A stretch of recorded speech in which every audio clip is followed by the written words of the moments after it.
Glória a Deus. 1 Samuel capítulo 10. Samuel pegou um vaso de azeite e o derramou sobre a cabeça de Saul. Então ele o beijou e disse: O Senhor está ungindo você como príncipe sobre a sua herança, o povo de Israel. Hoje, quando você se afastar de mim, encontrará 2 homens junto ao túmulo de Raquel, no território de Benjamim, em Zelza. Eles lhe dirão: já foram achadas as jumentas que você foi procurar.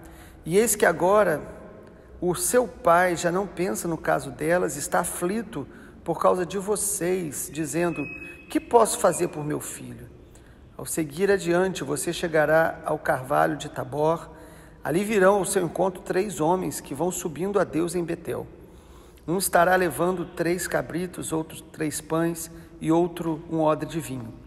Eles irão saudar você e lhe darão 2 pães, que você deve aceitar.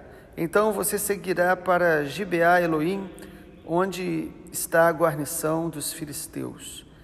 Ao entrar na cidade, você encontrará um grupo de profetas que descem do lugar alto. Eles estarão tocando liras, tambores, flautas e harpas. Apossará de você, eles estarão profetizando, e o Espírito do Senhor se apossará de você, e você profetizará com eles, e será mudado em outro homem. Quando estes sinais se cumprirem, faça o que a ocasião exigir, porque Deus está com você. Vá na minha frente para Gilgal. Eis que eu descerei para junto de você, a fim de oferecer holocaustos e apresentar ofertas pacíficas. Espere 7 dias até que eu venha para junto de você e diga o que você deve fazer.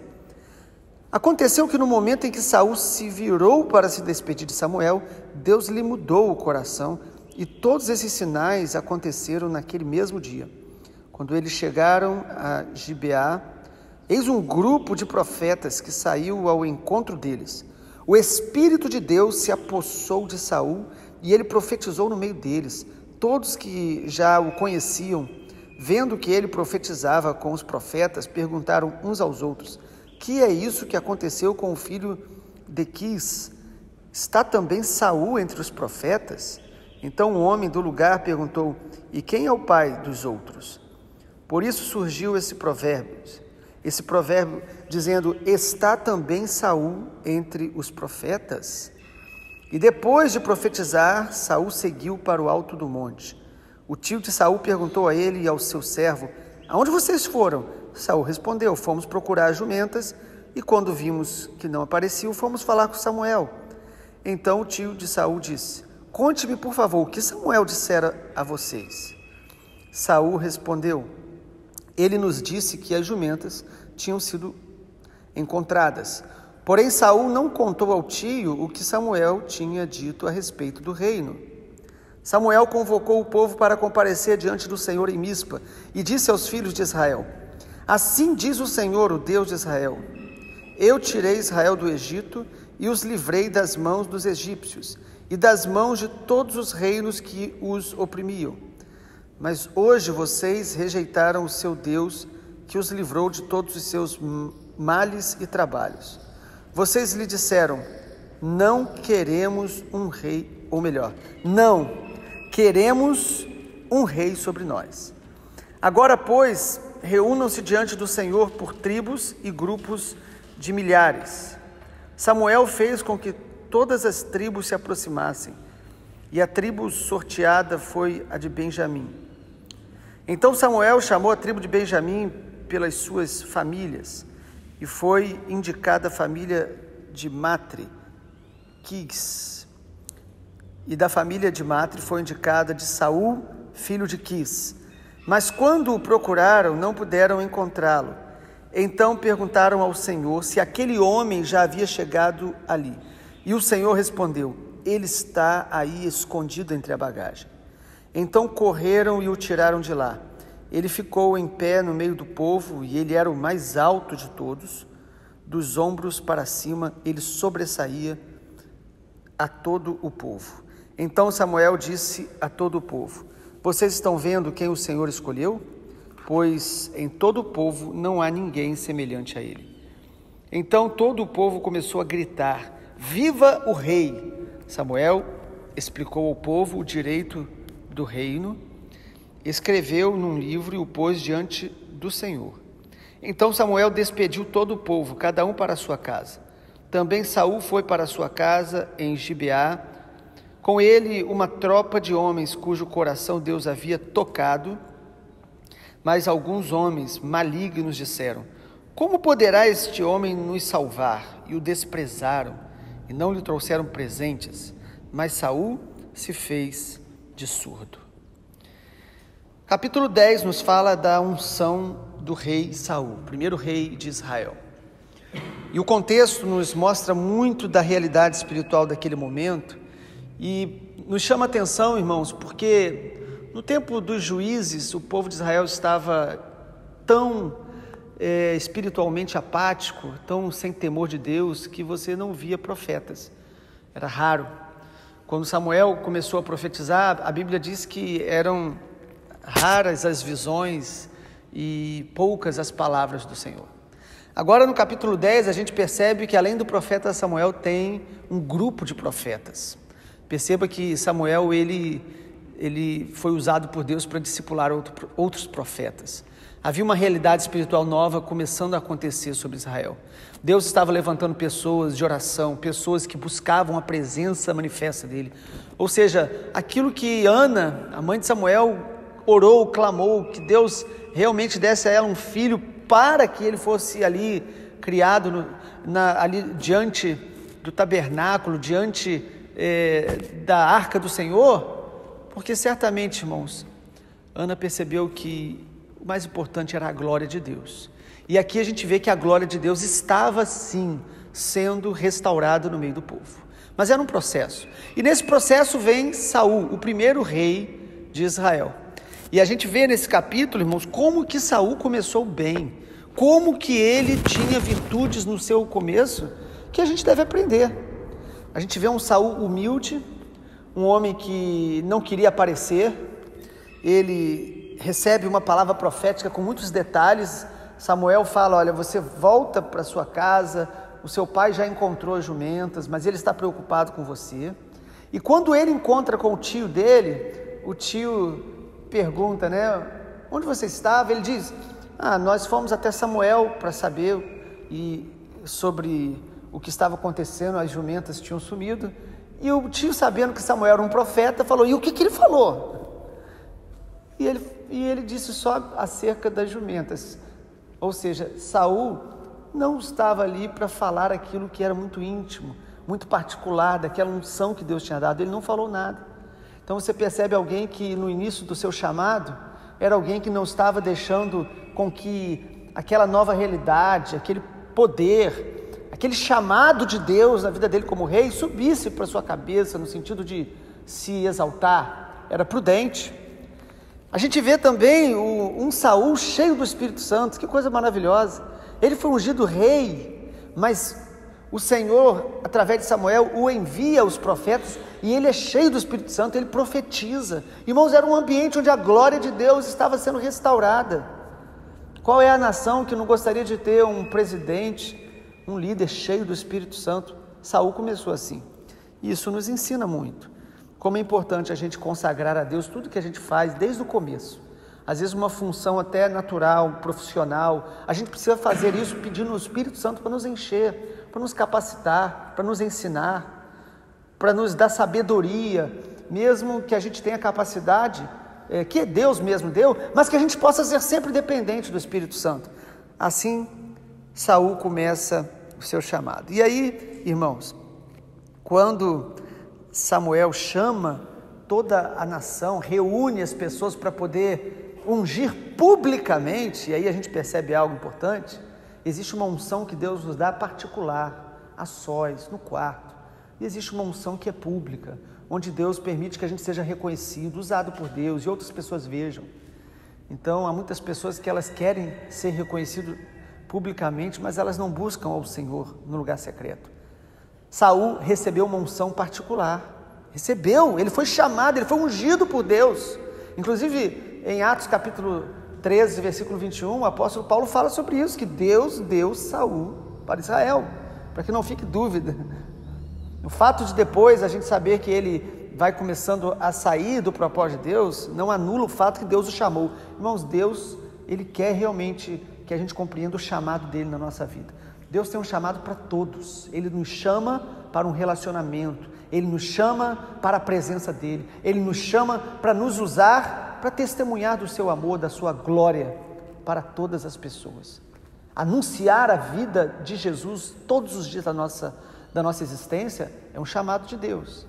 E aqui, irmãos, quando há uma reunião, Samuel convoca o povo para poder ungir, apresentar o novo rei.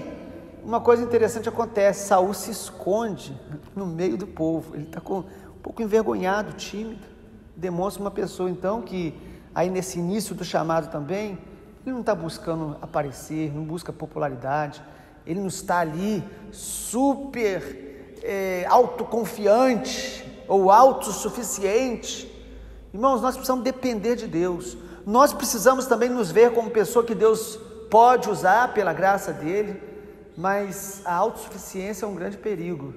E no começo do chamado, a gente vê um Saul quebrantado, um Saul humilde, a ponto de Samuel ter que perguntar: Senhor, ele está aqui mesmo? Aí Deus fala: ele está escondido entre as bagagens.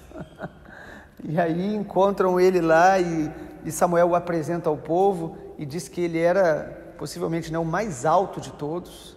Então havia até uma aparência que o povo certamente gostou. Olha, ele é forte, ele é alguém que vai poder nos representar bem, que vai chegar ali na hora do conflito com o inimigo e a aparência dele vai falar muito. Isso, infelizmente, irmãos, os homens se pegam muito a isso, mas o Senhor não. A gente vai perceber que quando Deus escolhe Davi é bem diferente, né? Davi, nem a família dele chamou ele para a reunião da unção, para a consagração. Ele era alguém que aparentemente ele não tinha a capacidade pelos homens, pelo olhar natural. Davi não tinha uma cara de alguém que ia matar gigantes, mas ele tinha um coração segundo o coração de Deus. Mas aqui a gente vê um Saul que essa questão da aparência, na verdade, é um detalhe que a Bíblia coloca, mostra que o povo às vezes confia muito na aparência. Nós temos que tomar muito cuidado com isso, de confiar na aparência, de às vezes querer aparentar coisas, mas Deus escolhe esse homem, dá ao povo um rei que foi consagrado, um rei que era humilde. Inclusive, irmãos, é muito interessante, no versículo de número 25, a palavra do Senhor diz que o povo ouviu toda aquela instrução, o rei teria que seguir uma ordem.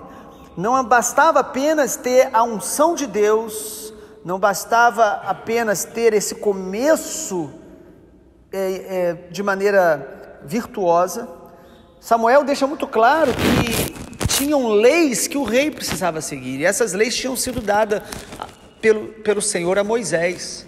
O rei precisava ter temor de Deus, o rei precisava se relacionar com a palavra de Deus todos os dias. Ou seja, Saul tinha tudo para ser um homem de Deus, usado por Deus em plenitude. Mas havia aqui uma orientação, e essa a gente vai ver que aos poucos ele vai se afastando. Ele precisava depender de Deus todos os dias. Irmãos, é muito precioso quando Deus nos chama, quando a gente recebe uma unção de Deus, quando Deus nos toca, mas o mais importante é que a gente tenha um coração que se alinha ao Senhor todos os dias, que se inclina para Deus todos os dias. Perceba que o texto diz que Deus mudou o coração de Saul, porque a unção, ela traz uma mudança na nossa vida. Porém, o texto nos mostra que Samuel dá as orientações, escreve que deveriam ser seguidas constantemente. Então Deus tem unções e ministrações em nossa vida que Ele vai derramar num ambiente profético, quando a gente está buscando, mas existe no coração de Deus uma vontade perfeita que nós devemos nos alinhar todos os dias, um relacionamento diário com Deus, com a palavra de Deus, com a vontade de Deus, uma santificação diária. Todos os dias nós precisamos pedir ao Senhor, clamar ao Senhor, que nos sonde, que nos incline sempre para Ele, para a vontade dEle, porque senão nós podemos começar bem, ser ungido por Deus, mas aos poucos ir se inclinando para o nosso próprio coração, para a nossa própria vontade. E aí, para concluir, irmãos, nos chama a atenção também que quando Deus unge Saul, Deus desperta entre o povo guerreiros que vão estar ao lado dele. Isso é maravilhoso demais. Deus, ele usa pessoas, mas Deus desperta pessoas para poder cooperar com aqueles que Deus está usando também, trabalhar junto, uma equipe. Então se levantam ali soldados, pessoas valentes, falando: nós vamos estar ao seu lado. Irmãos, os pastores e líderes precisam de gente ao lado, gente que ora junto, gente que está comprometido, gente que coopera. E Deus levantou esse grupo. Porém, o último detalhe que eu quero destacar, aí no final do capítulo 10, no versículo de número 27, diz que alguns homens malignos disseram: como poderá esse homem nos salvar? Desprezaram e não lhe deram presentes, mas Saul se fez de surdo. A última virtude aqui ainda no começo do chamado de Saul. Irmãos, quando Deus nos chama, Deus usa pessoas para confirmar o nosso chamado, mas nós também teremos pessoas que vão se endurecer contra. Esses homens foram obstinados, insubmissos, rebeldes, às vezes até por inveja. Algumas pessoas, quando veem alguém sendo usado, ungido, endurece o coração, não presentearam, não honraram. Há muitas pessoas que não sabem honrar os outros, e há pessoas que ficam incomodadas quando alguém é honrado. E aí, irmãos, o texto nos fala que Saul se fez de surdo, ou seja, ele não se incomodava com as críticas, ele não se deixou abater por aquela oposição.